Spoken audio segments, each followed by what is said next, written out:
Por favor, nos ajude deixando seu gostei no vídeo.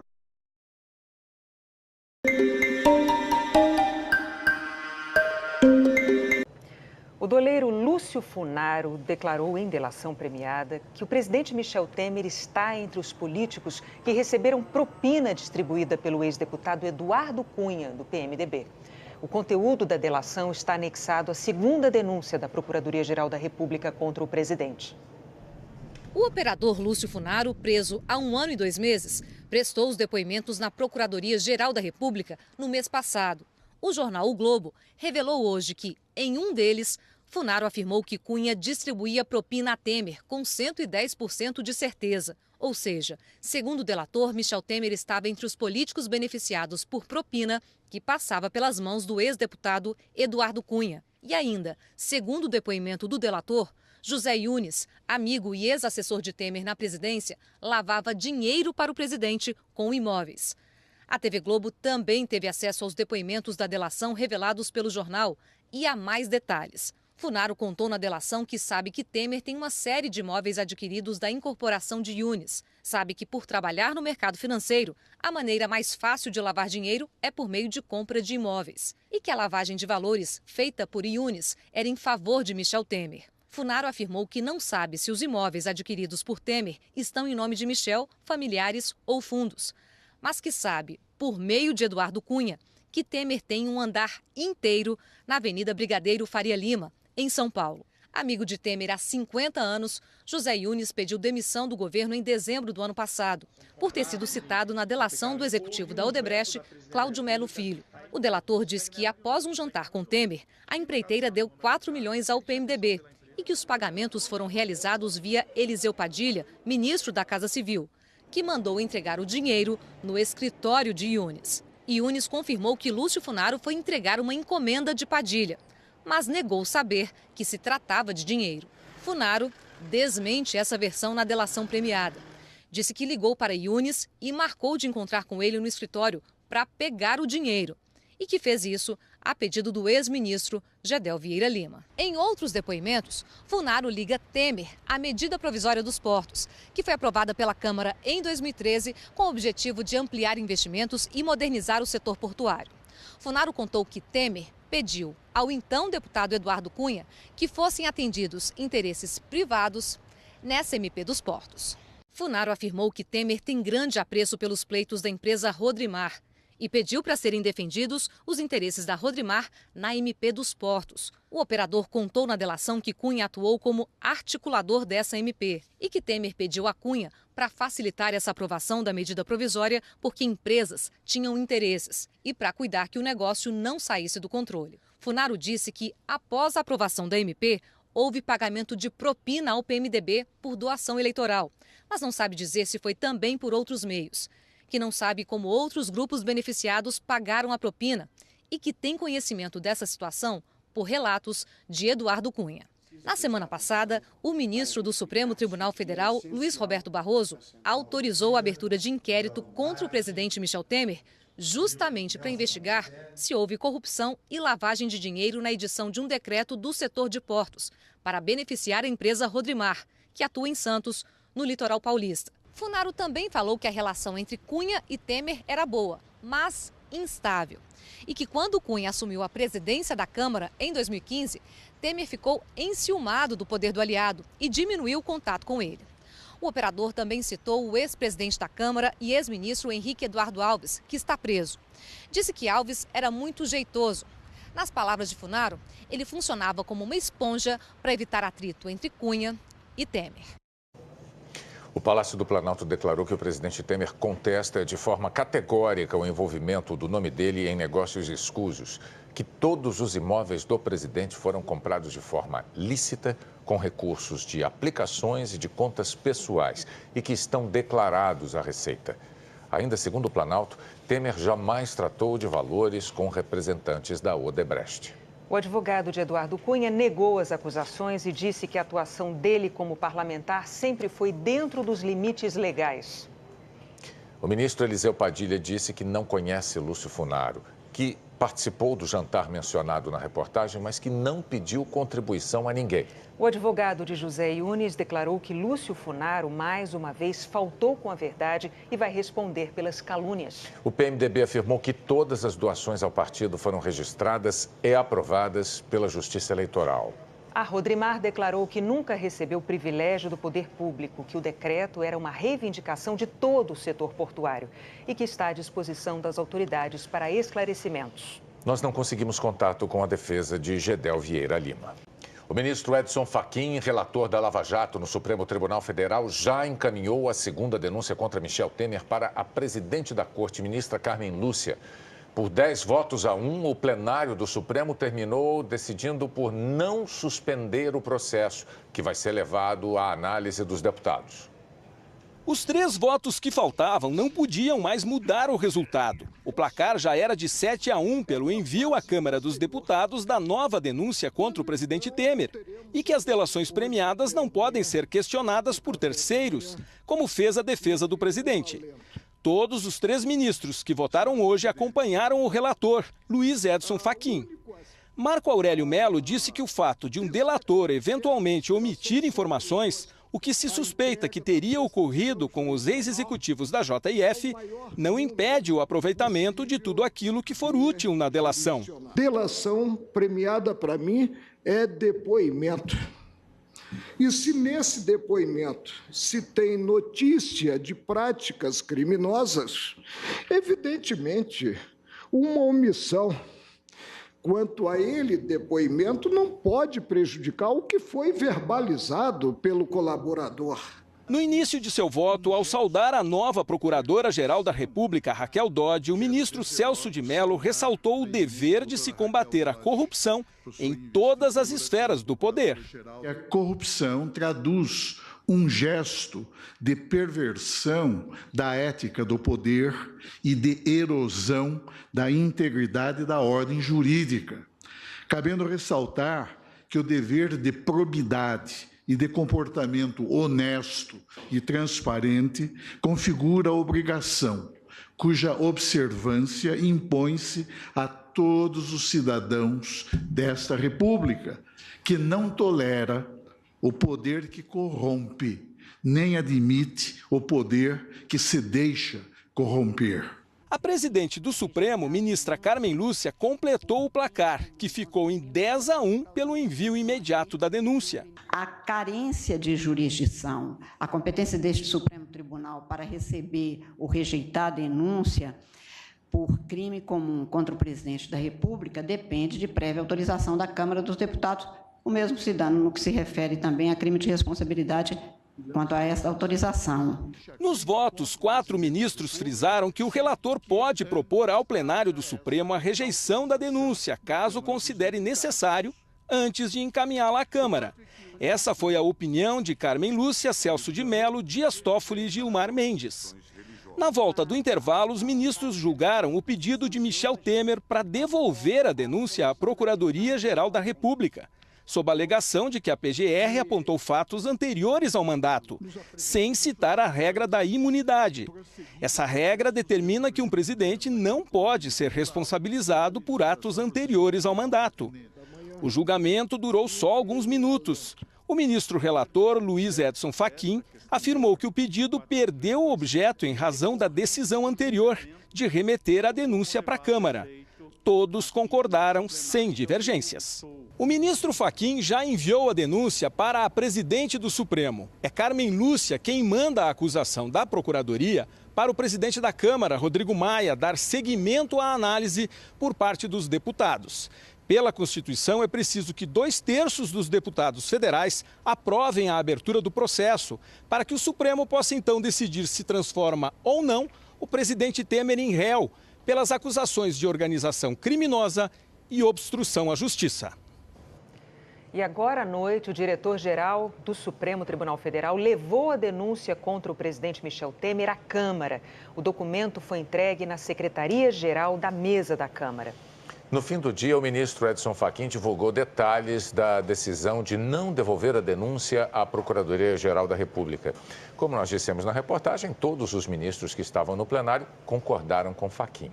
Na decisão de 6 páginas, ele reforçou que não vê ilegalidade flagrante na denúncia e que somente depois da autorização da Câmara é que o Supremo vai poder avaliar se o Ministério Público desconsiderou ou não a imunidade do presidente, que é prevista na Constituição. Essa imunidade impede que ele seja processado por atos praticados antes do mandato. Fachin já adiantou que considera que a acusação traz indiscutivelmente fatos posteriores ao início do mandato. O argumento da defesa é de que o suposto crime de organização criminosa teria ocorrido antes do mandato. Mas Fachin afirmou que, numa análise superficial, é possível se verificar que a suspeita tem natureza permanente e continuou ocorrendo durante o exercício do cargo. A Câmara dos Deputados aprovou uma emenda constitucional que estabelece já para as eleições do ano que vem regras para que os partidos tenham acesso ao fundo partidário. Vai depender do desempenho deles nas urnas. Depois de muita conversa, o acordo saiu. Os deputados aprovaram emenda à Constituição que estabelece o fim das coligações entre os partidos nas eleições proporcionais para deputados e vereadores, mas só a partir de 2020. Aprovaram também a criação da Federação de Partidos, uma aliança entre legendas com afinidade ideológica e de programas. E essas alianças têm que durar todo o mandato. Foi aprovada ainda a cláusula de barreira, já para a eleição do ano que vem, um número mínimo de parlamentares eleitos ou votos válidos, para que os partidos tenham acesso ao fundo partidário e ao tempo de rádio e televisão. 35 partidos estão registrados no Tribunal Superior Eleitoral. A decisão vai diminuir esse número. O excessivo número de partidos era um vício do nosso sistema, gera confusão na cabeça do eleitor e impede a identidade entre as ideias e entre o cidadão. Diminuindo o número de partidos, eu tenho certeza que a gente melhorará a qualidade da nossa democracia. Os deputados dizem que essa é a reforma possível e, para valer nas eleições do ano que vem, tudo que foi votado até agora ainda precisa ser aprovado mais uma vez na Câmara e 2 vezes no Senado até o dia 7 de outubro. Senadores e deputados também estão correndo para tentar aprovar a criação de um fundo para o financiamento das campanhas eleitorais. 2 projetos de lei começaram a ser discutidos e podem ser votados na semana que vem no Senado. O do senador Ronaldo Caiado, do Democratas, quer acabar com a propaganda partidária eleitoral e o horário eleitoral obrigatório no rádio e televisão. Com isso, os impostos arrecadados pelo fim da compensação fiscal que as rádios e TVs recebem pela concessão do espaço iriam para o fundo que financia campanhas. Este fundo também receberia as multas aplicadas aos partidos. Um total de R$1,5 bilhão de reais. Uma campanha eleitoral, ela não será mais uma campanha hollywoodiana, como tem sido até então. Vai ser uma campanha, cara limpa, caminhando e podendo fazer política. A proposta do senador Romero Jucá, do PMDB, acaba apenas com a propaganda partidária eleitoral, aquela fora do período eleitoral, mas também destina o valor da compensação fiscal para as campanhas. O fundo receberia ainda metade do valor das emendas apresentadas pelas bancadas dos partidos, um total de pelo menos R$3,6 bilhões de reais. A proposta de Jucá permite também que partidos políticos realizem sorteios e concursos para ajudar a bancar as eleições. Dinheiro que não entraria no fundo. O presidente do Senado, Eunício Oliveira, quer votar o fundo para financiar as campanhas na semana que vem. Se nós encontrarmos essa solução para a próxima terça-feira, votarmos um modelo de financiamento de campanha, vai melhorar um pouco a questão da disputa eleitoral, vai equilibrar mais a disputa eleitoral, o eleitor vai ter maior participação nesse processo. Então, eu acho que, se tudo isso for concretizado, nós temos até o dia 7 de outubro para que tudo isso seja concretizado.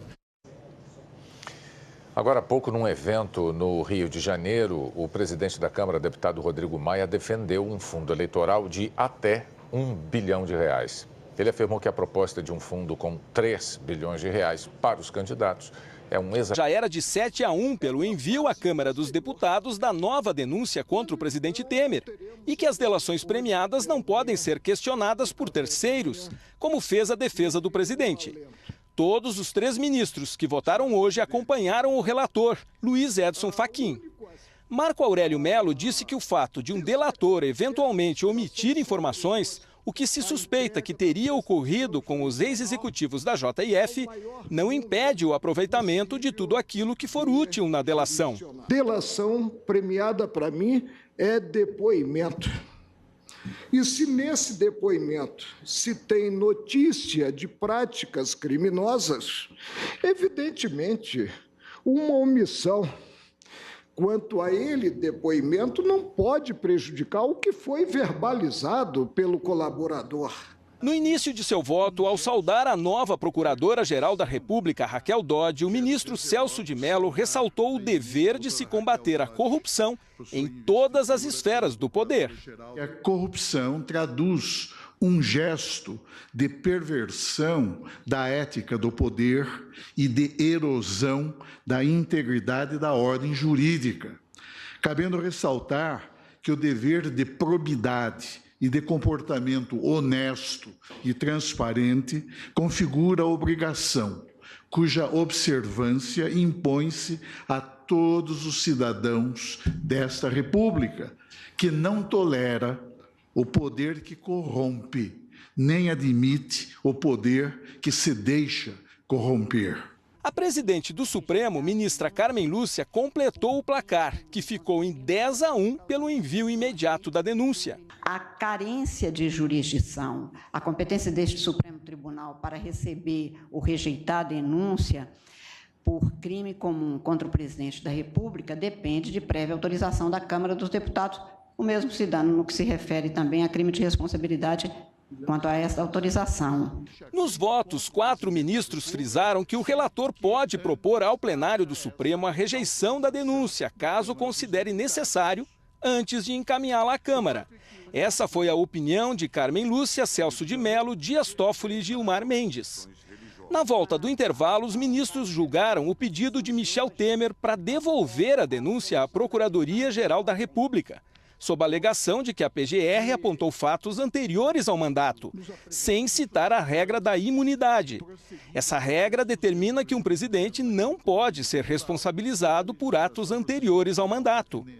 O julgamento durou só alguns minutos. O ministro relator, Luiz Edson Fachin, afirmou que o pedido perdeu o objeto em razão da decisão anterior de remeter a denúncia para o que se suspeita que teria ocorrido com os ex-executivos da JF, não impede o aproveitamento de tudo aquilo que for útil na delação. Delação premiada para mim é depoimento.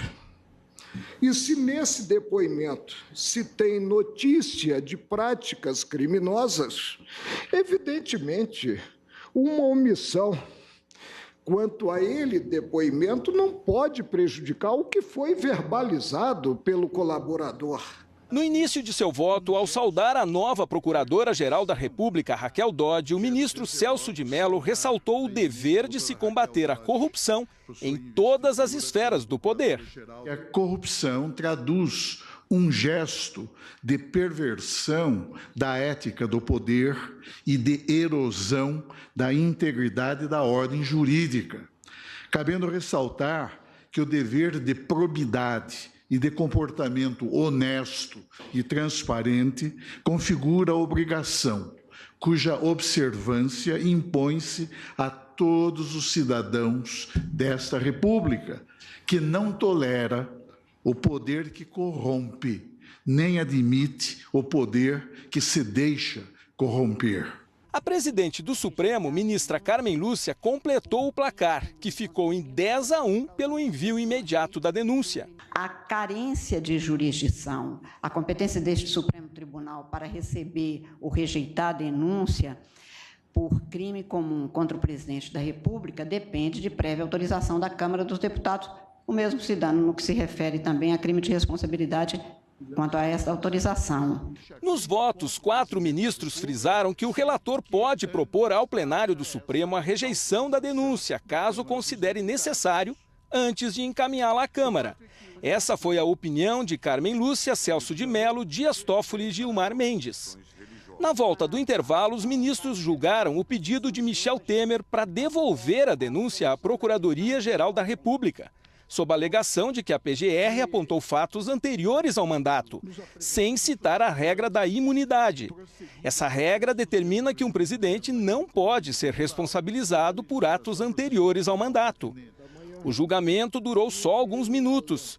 O ministro relator, Luiz Edson Fachin, afirmou que o pedido perdeu o objeto em razão da decisão anterior de remeter a denúncia para a Câmara. Todos concordaram sem divergências.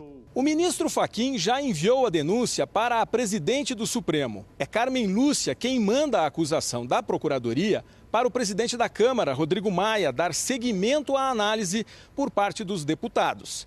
Pela Constituição, é preciso que 2/3 dos deputados federais aprovem a abertura do... Que o suposto crime de organização criminosa teria ocorrido antes do mandato. Mas Fachin afirmou que, numa análise superficial, é possível se verificar que a suspeita tem natureza permanente e continuou ocorrendo durante o exercício do cargo. A Câmara dos Deputados aprovou uma emenda constitucional que estabelece já para as eleições do ano que vem regras para que os partidos tenham acesso ao fundo partidário. Vai depender do desempenho deles nas urnas. Depois de muita conversa, o acordo saiu. Os deputados aprovaram emenda à Constituição que estabelece o fim das coligações entre os partidos nas eleições proporcionais para deputados e vereadores, mas só a partir de 2020. Aprovaram também a criação da Federação de Partidos, uma aliança entre legendas com afinidade ideológica e de programas. E essas alianças têm que durar todo o mandato. Foi aprovada ainda a cláusula de barreira, já para a eleição do ano que vem, um número mínimo de parlamentares eleitos ou votos válidos, para que os partidos tenham acesso ao fundo partidário e ao tempo de rádio e televisão. 35 partidos estão registrados no Tribunal Superior Eleitoral. A decisão vai diminuir esse número. O excessivo número de partidos era um vício do nosso sistema, gera confusão na cabeça do eleitor e impede a identidade entre as ideias e entre o cidadão. Diminuindo o número de partidos, eu tenho certeza que a gente melhorará a qualidade da nossa democracia. Os deputados dizem que essa é a reforma possível e, para valer nas eleições do ano que vem, tudo que foi votado até agora ainda precisa ser aprovado mais uma vez na Câmara e 2 vezes no Senado até o dia 7 de outubro. Senadores e deputados também estão correndo para tentar aprovar a criação de um fundo para o financiamento das campanhas eleitorais. 2 projetos de lei começaram a ser discutidos e podem ser votados na semana que vem no Senado. O do senador Ronaldo Caiado, do Democratas, quer acabar com a propaganda partidária eleitoral e o horário eleitoral obrigatório no rádio e televisão.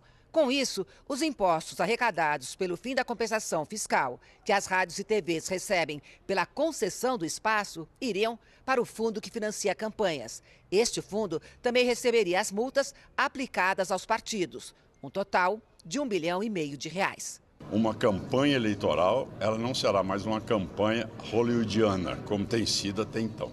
Vai ser uma campanha, cara limpa, caminhando e podendo fazer política. A proposta do senador Romero Jucá, do PMDB, acaba apenas com a propaganda partidária eleitoral, aquela fora do período eleitoral, mas também destina o valor da compensação fiscal para as campanhas. O fundo receberia ainda metade do valor das emendas apresentadas pelas bancadas dos partidos. Foi aprovada ainda a cláusula de barreira, já para a eleição do ano que vem, um número mínimo de parlamentares eleitos ou votos válidos, para que os partidos tenham acesso ao fundo partidário e ao tempo de rádio e televisão. 35 partidos estão registrados no Tribunal Superior Eleitoral. A decisão vai diminuir esse número. O excessivo número de partidos era um vício do nosso sistema, gera confusão na cabeça do eleitor e impede a identidade entre as ideias e entre o cidadão. Diminuindo o número de partidos, eu tenho certeza que a gente melhorará a qualidade da nossa democracia. Os deputados dizem que essa é a reforma possível e, para valer nas eleições do ano que vem, tudo que foi votado até agora ainda precisa ser aprovado mais uma vez na Câmara e 2 vezes no Senado até o dia 7 de outubro. Senadores e deputados também estão correndo para tentar aprovar a criação de um fundo para o financiamento das campanhas eleitorais. 2 projetos de lei começaram a ser discutidos e podem ser votados na semana que vem no Senado. O do senador Ronaldo Caiado, do Democratas, quer acabar com a propaganda partidária eleitoral e o horário eleitoral obrigatório no rádio e televisão. Com isso, os impostos arrecadados pelo fim da compensação fiscal que as rádios e TVs recebem pela concessão do espaço iriam para o fundo que financia campanhas. Este fundo também receberia as multas aplicadas aos partidos, um total de R$1,5 bilhão de reais. Uma campanha eleitoral, ela não será mais uma campanha hollywoodiana, como tem sido até então. Vai ser uma campanha, cara limpa, caminhando e podendo fazer política. A proposta do senador Romero Jucá, do PMDB, acaba apenas com a propaganda partidária eleitoral, aquela fora do período eleitoral, mas também destina o valor da compensação fiscal para as campanhas. O fundo receberia ainda metade do valor das emendas apresentadas pelas bancadas dos partidos, um total de pelo menos R$3,6 bilhões de reais. A proposta de Jucá permite também que partidos políticos realizem sorteios e concursos para ajudar a bancar as eleições. Dinheiro que não entraria no fundo. O presidente do Senado, Eunício Oliveira, quer votar o fundo para financiar as campanhas na semana que vem. Se nós encontrarmos essa solução para a próxima terça-feira, votarmos um modelo de financiamento de campanha, vai melhorar um pouco a questão da disputa eleitoral, vai equilibrar mais a disputa eleitoral, o eleitor vai ter maior participação nesse processo. Então, eu acho que, se tudo isso for concretizado, nós temos até o dia 7 de outubro para que tudo isso seja concretizado. Agora há pouco, num evento no Rio de Janeiro, o presidente da Câmara, deputado Rodrigo Maia, defendeu um fundo eleitoral de até